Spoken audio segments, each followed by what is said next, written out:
A quinta essência do rockstar sul-americano, cuja marca na cultura popular se tornou indelével com seus acordes, letras, música e estética. Um portenho que desde pequeno pintava, desenhava, cantava, tocava instrumentos, praticava esportes e expressava sua criatividade da melhor forma que conseguia.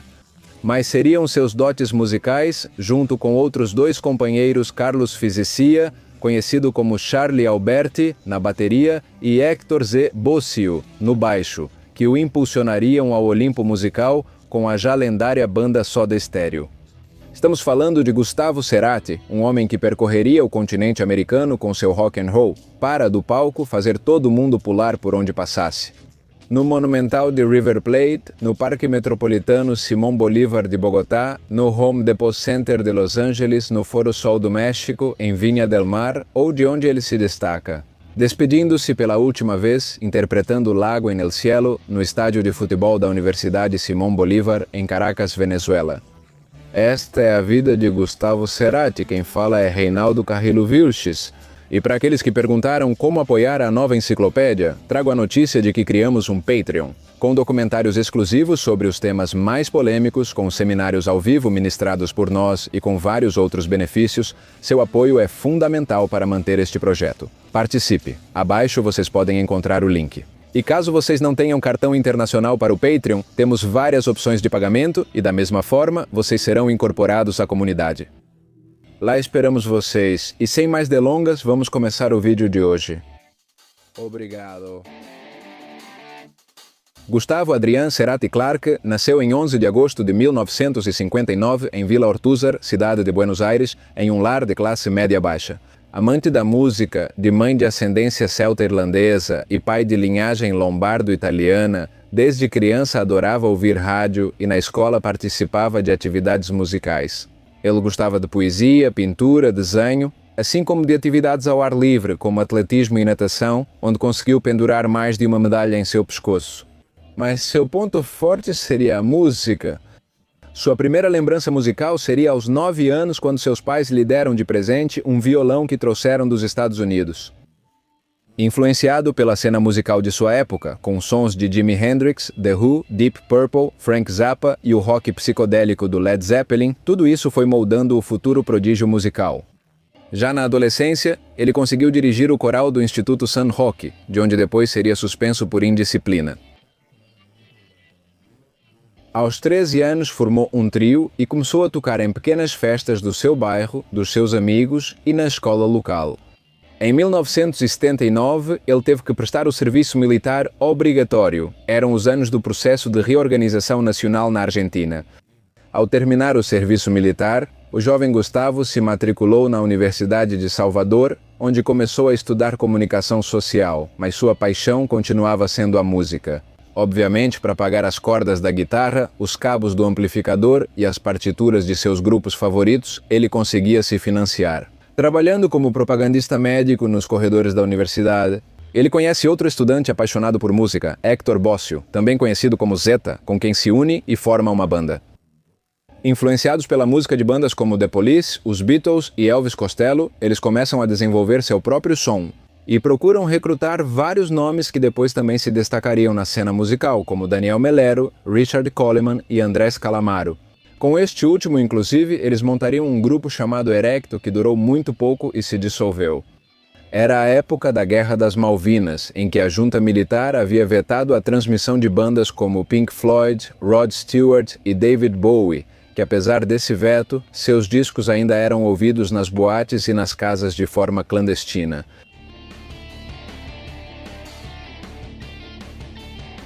Em 1982, no auge do verão, Gustavo Cerati, com 22 anos, e Zeta Bocio, com 23, estavam em Punta del Este, no Uruguai, tentando ver como soava a sua banda. Enquanto isso, a irmã de Gustavo, Maria Laura Cerati, era constantemente assediada por um homem chamado Carlos Fizicia, situação em que Cerati decide ajudá-la. Um dia, o telefone da casa toca e Gustavo atende. Era Carlos Fizicia perguntando por Maria Laura, em uma conversa que começou com Cerati perguntando: "O que você quer? De qual irmã está falando?" Os dois acabaram tendo uma conversa sobre gostos musicais, na qual Carlos Fizicia comenta que era baterista e que era filho do famoso baterista de jazz e compositor Tito Alberti. Assim, interessados pelo seu talento, Bosio e Cerati decidem fazer uma audição com Carlos com a condição de que ele cortasse o cabelo. A banda gravou uma demo com a música Por Que Não Posso Ser, do Jet Set, que depois virou single de sucesso no álbum de estreia. Eles testaram vários nomes até escolherem Soda Stereo, em parte pela quantidade de refrigerante que Cerati bebia nos ensaios. A primeira apresentação da banda como Soda Stereo foi na festa de aniversário de um colega chamado Alfredo Luiz. Depois, ele se tornaria o diretor de vídeo, estilista visual e arranjador estético da banda. O próprio Gustavo o reconheceria como o quarto integrante do Soda Stereo. A estreia comercial da banda foi na discoteca Airport, no bairro Belgrano, em Buenos Aires. Ninguém os aplaudiu porque tocaram com uns amplificadores muito velhos e problemáticos. No entanto, apesar das vaias, eles estavam felizes por terem conseguido seu primeiro show formal. Em 17 de agosto de 1983, depois de ganhar experiência no circuito de bares e discotecas underground de Buenos Aires, saiu o primeiro disco da banda. Em dezembro de 1983, a Argentina conclui o processo de reorganização nacional com a eleição de Raúl Alfonsín. Nesse ambiente de abertura, Soda grava seu primeiro videoclipe chamado Dietético. Em 1984, Soda estreia com um disco com o mesmo nome da banda, chamado Soda Stereo. Não se pode falar de Cerati sem mencionar as mulheres em sua vida, e a primeira garota que marcou sua vida artística foi uma jovem que ele conheceu em uma boate. O nome dela era Anastasia Chomicin, uma garota de 15 anos, enquanto isso Cerati já tinha mais de 20 anos, ela era chamada de Tashi e, eventualmente, se tornaria a musa de Cerati. Para compor músicas como Na Cidade da Fúria e Jogos de Sedução. Obcecados em conseguir um som próprio e ideal, Gustavo, Seth e Charlie se trancam na garagem para ouvir sem parar The Police, Depeche Mode e The Cure. O resultado desse confinamento seriam as músicas de Nada Personal. O segundo disco é Soda Stereo, que levaria a banda ao número 1 do rock argentino, e cujo som mais sombrio fez Cerati evoluir como compositor, afastando-o daquele tom ingênuo e fresco do álbum de estreia. Para o verão de 1985 e 1986, Soda Stereo era a banda revelação da cena. Gustavo já tinha largado a faculdade, e o relacionamento entre Gustavo e Tashi finalmente tinha se concretizado, mas as diferenças de idade e o caminho de sexo, drogas e rock and roll acabaram desgastando essa relação. Conforme a banda alcançava o estrelato em plena turnê, Cerati termina com Tashi. Ele começa a namorar Noel Balfour, uma modelo atraente que deixou de ser apenas uma groupie para virar musa do argentino. No entanto, esse relacionamento enfraqueceu rapidamente enquanto Soda alcançava o estrelato argentino com o álbum Nada Personal. Eram dias de estrada e de cidade pequena, frequentando a cena noturna de Buenos Aires. Mas a expansão começa, e Gustavo parte com o Soda Stereo para invadir o Chile, sob a égide de Pinochet, que ouvia freneticamente o rock argentino.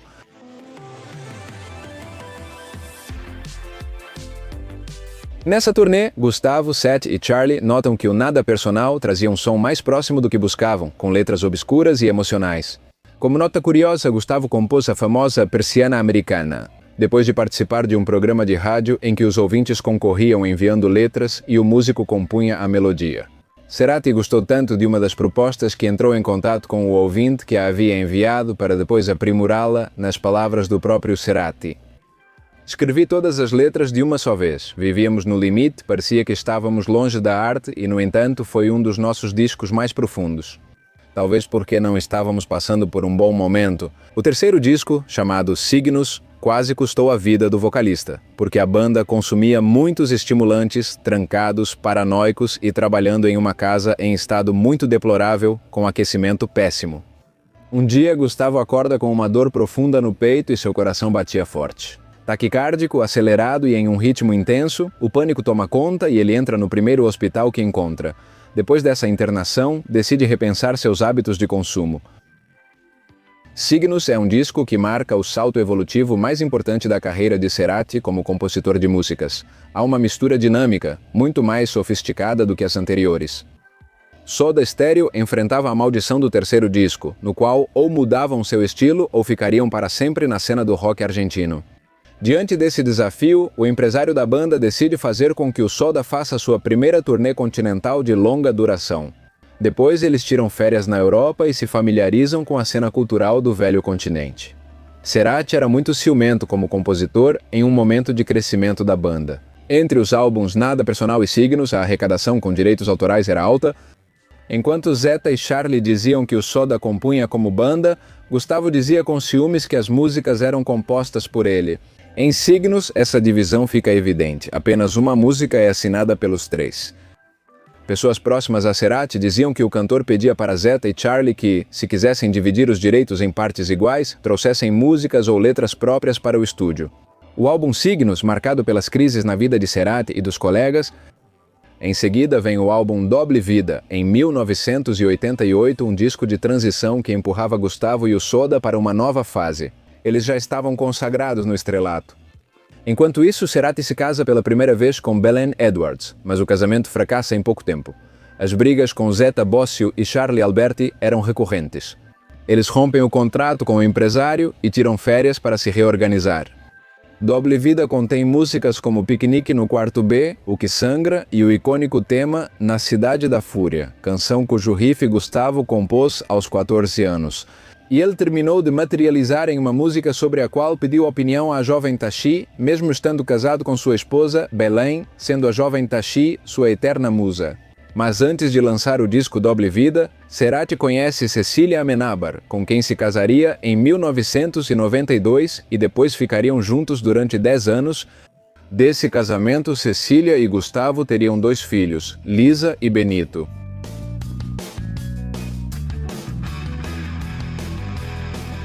Assim chega o 5º disco, Canción Animal, em 1990, um álbum que marcou o Soda Stereo por completo, considerado um dos melhores discos da história do rock em espanhol. O disco Canción Animal contém músicas como De Música Ligeira, hino eterno do rock em espanhol, que continua tocando em todos os lugares, evocando furor, assim como En el Séptimo Dia, e a faixa título, também chamada Canción Animal. Lançado em 7 de agosto, o disco marcou uma virada na carreira da banda. Para eles, tinha sido uma gravação como qualquer outra, mas quando o álbum chegou às lojas de discos e as músicas começaram a tocar nas rádios, eles começaram a entender a magnitude do que haviam alcançado. Nessas novas músicas, Gustavo havia dado um salto definitivo como compositor, chegando quase ao nível de Charly Garcia e Luiz Alberto Spinetta. Eles se reinventaram com um álbum mais cru e roqueiro, centrado no som da guitarra de Gustavo. O rock latino acabava de lançar seu primeiro disco clássico, um que vem em seguida. Uma turnê monumental por quase toda a Argentina, tocando 14 vezes seguidas no lendário Gran Rex, pulverizando assim o recorde de Charly Garcia. E essa turnê nacional seria seguida por uma turnê internacional que os levaria para México, Colômbia, Equador, Peru, Chile, Venezuela e Estados Unidos. Após uma turnê que os deixa exaustos, Gustavo, Seth e Charlie tiram um hiato de 2 anos e depois voltam ao estúdio para gravar Dynamo em 1992.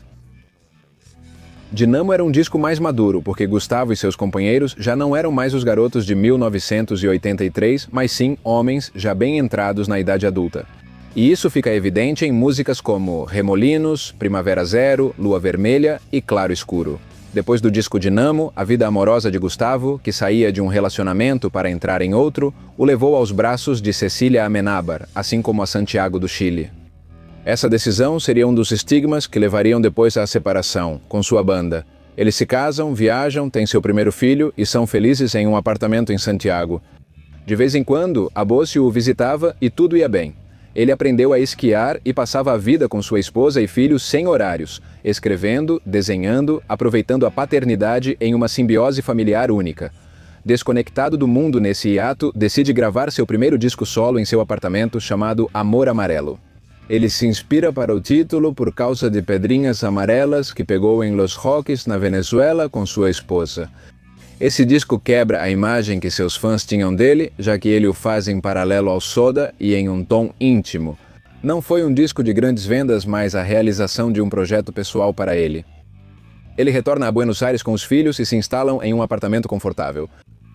Musicalmente, em 1994, embora nem tudo estivesse indo bem. Quanto ao Soda Stereo, a cena do rock argentino não havia mudado muito desde que o Soda Stereo parou de tocar, ninguém ocupou seu lugar, e a situação econômica do presidente Carlos Menem era negativa para a indústria local, que deixou de ser competitiva diante da avalanche de produtos importados que saturaram o mercado. Somado a medidas que deixaram milhares de pessoas fora do mercado de trabalho para sempre, o grande déficit daqueles anos seria um piso de 20% de desemprego na Argentina. Essa dupla dimensão de consumo e exclusão logo se refletiu em Pronto Chega, o 7º e último disco de Gustavo Cerati, do Soda Stereo. Após 3 anos de pausa, ele e os outros 2 puderam ganhar perspectiva sobre sua obra. Criaram um disco com uma cristalização polida, sólida e atual para a época do que era o Soda Stereo. Com esse disco, Cerati decide voltar para Santiago com sua esposa e filho. Cecília Amenábar fica grávida novamente e esse retorno a Santiago significava outra desconexão com a banda. A turnê passou pelo Panamá, México, Honduras, Guatemala e Estados Unidos, com uma pausa para gravar um especial Unplugged para a MTV, que mostra o hobby do Soda Stereo de experimentar sons diferentes, mesmo que eles não estivessem sendo questionados como banda. Lá se destaca a interpretação de Na Cidade da Fúria, com Andrea Echeverri, dos Aterciopelados.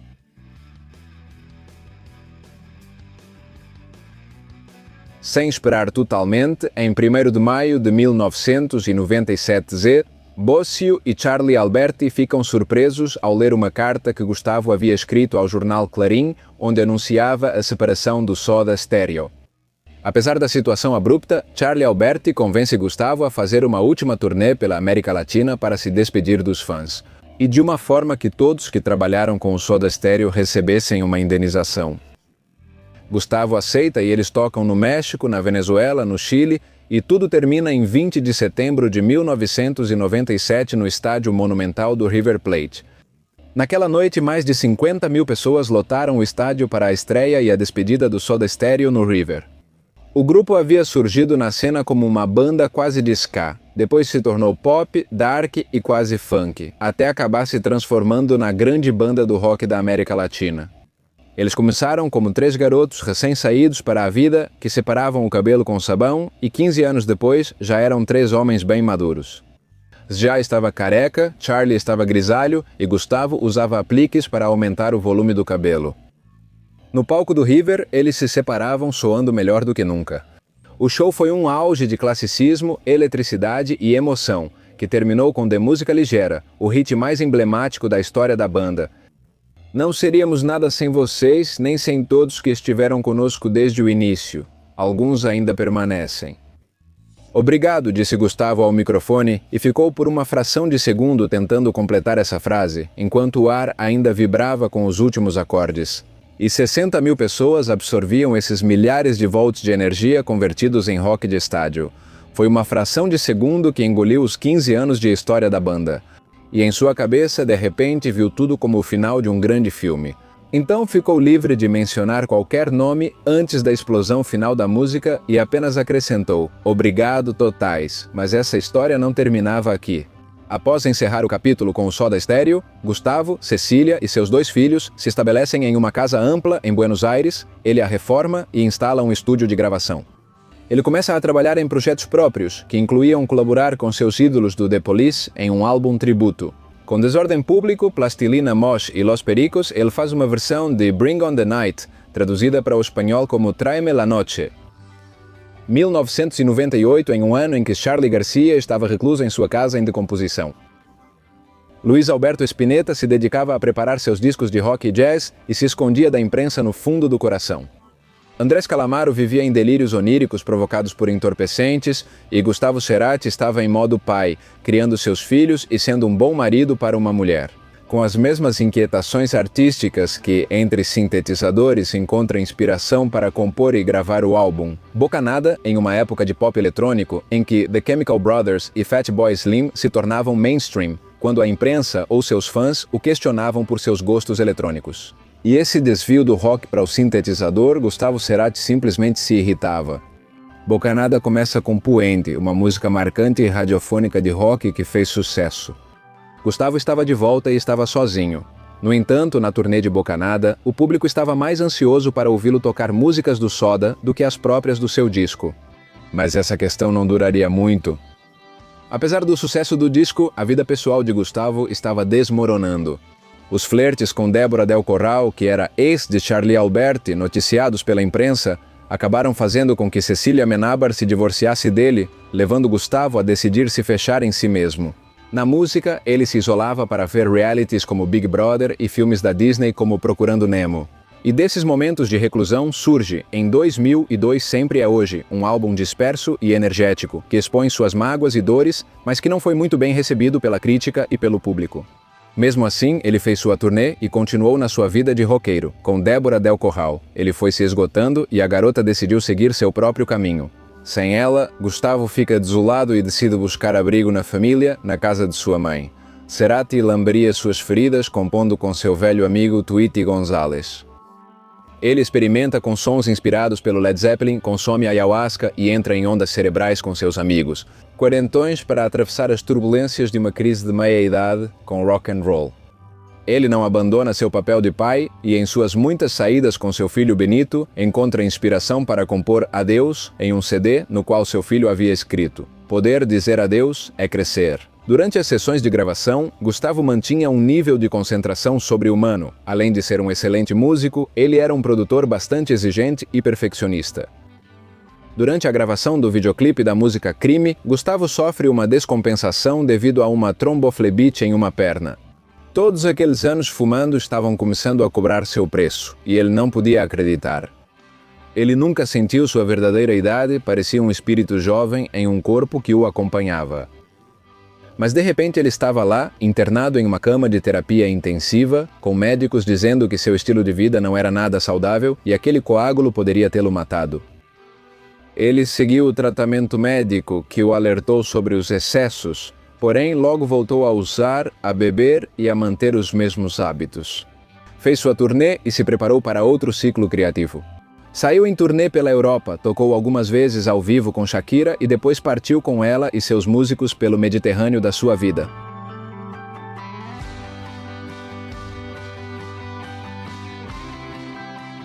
Cerati passava o tempo assistindo filmes e séries, era fã da série Lost e nesses momentos a vida feliz acontecia de vez em quando. Seu antigo empresário dos tempos de Soda Stereo, assim como um telefonema de Zeta Bosio, o mantinham em contato com o que acontecia na vida de cada um.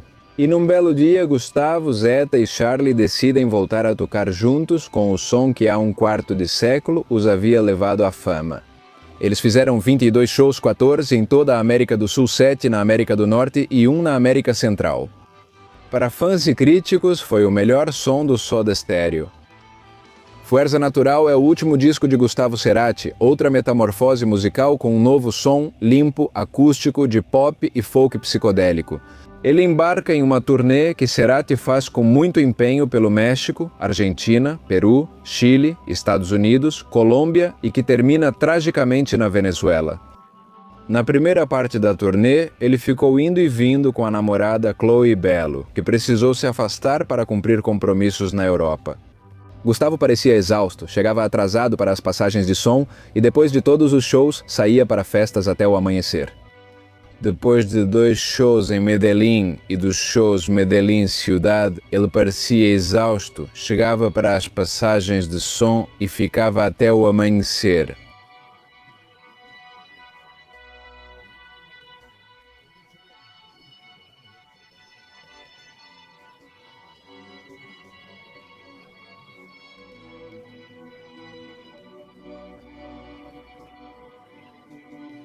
Com a mão direita no coração, ele foi ao camarim atrás do palco, tomou água, fumou e escreveu para sua namorada. Seus colaboradores o parabenizam e ele diz que foi o show mais bem-sucedido da turnê. O campus da Universidade Simón Bolívar estava lotado e a banda soou perfeita. Após o técnico de som Adrián Taberna perguntar o que faria após um encerramento tão apoteótico, Gustavo disse que queria dormir.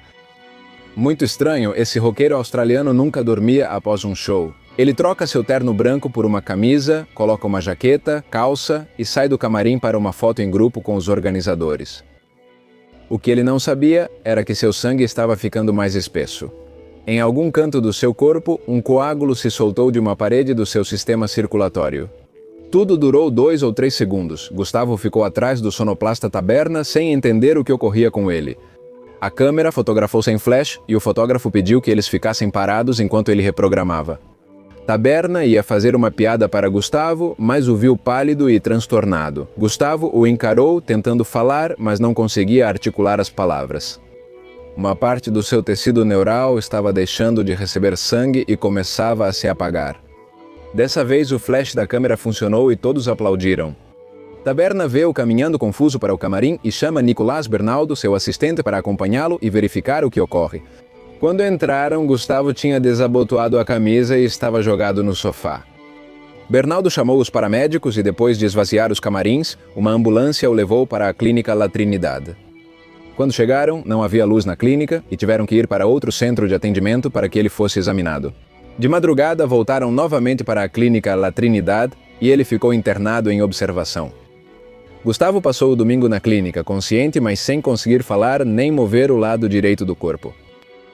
Taberna e Travis passaram o dia com ele, ajudando-o a levantar, ir ao banheiro ou sentar na poltrona para ver TV. Gustavo parecia confuso e irritado, mas pelo menos estava mais ativo do que na noite anterior. Não havia um diagnóstico, mas ele parecia estar se recuperando à noite. Enquanto dormia, a área do cérebro dele, que sofreu um infarto por falta de irrigação, foi lentamente se enchendo de água. Na manhã de segunda-feira, quando as enfermeiras entraram no quarto, encontraram Gustavo com os olhos fechados com força, segurando a cabeça com a mão que ainda respondia, sentindo uma dor insuportável. Levaram-no ao centro cirúrgico e avisaram a família, pois já era evidente o acidente vascular cerebral. Enquanto a notícia se espalhava, em Buenos Aires, sua irmã Laura voava para Caracas. Na sala de operações, os cirurgiões abriram uma parte do crânio de Gustavo para aliviar a pressão exercida pelo hemisfério inflamado. Ela foi transferida de aeroambulância em 7 de junho de 2010. Ele foi internado em uma clínica especializada com ótimo atendimento, mas nada mais podia ser feito por ele. Ele havia perdido 70% da função do seu tronco encefálico, a via cerebral que comunica todas as vias sensoriais, e havia perdido o hemisfério esquerdo. Ele passou 4 anos em coma e faleceu em 4 de setembro de 2014, às 9 da manhã em Buenos Aires. Sua morte foi lamentada por toda a Argentina. A presidente Cristina Fernández declarou 2 dias de luto nacional com a bandeira a meio mastro. Seu cortejo fúnebre foi acompanhado por seus fãs, que cobriram o veículo que carregava o caixão com flores e cerate. Assim, ele foi descansar junto com seu pai no cemitério de La Chacarita. Cerati deixou um legado de um antes e um depois do rock em espanhol, transformou o gênero em um grande negócio e deixou um rastro musical que influencia até hoje os grandes intérpretes do gênero. Muito obrigado a todos por terem assistido a este vídeo. Lembro que vocês nos dão um grande apoio deixando seus comentários, curtindo, se inscrevendo no canal, compartilhando o vídeo com todos os seus conhecidos e ativando o sininho para receber as notificações. Quem falou com vocês foi Reinaldo José Carrillo Vilches, da Nova Enciclopédia. Agradecemos o apoio de todos e desejamos muitas bênçãos.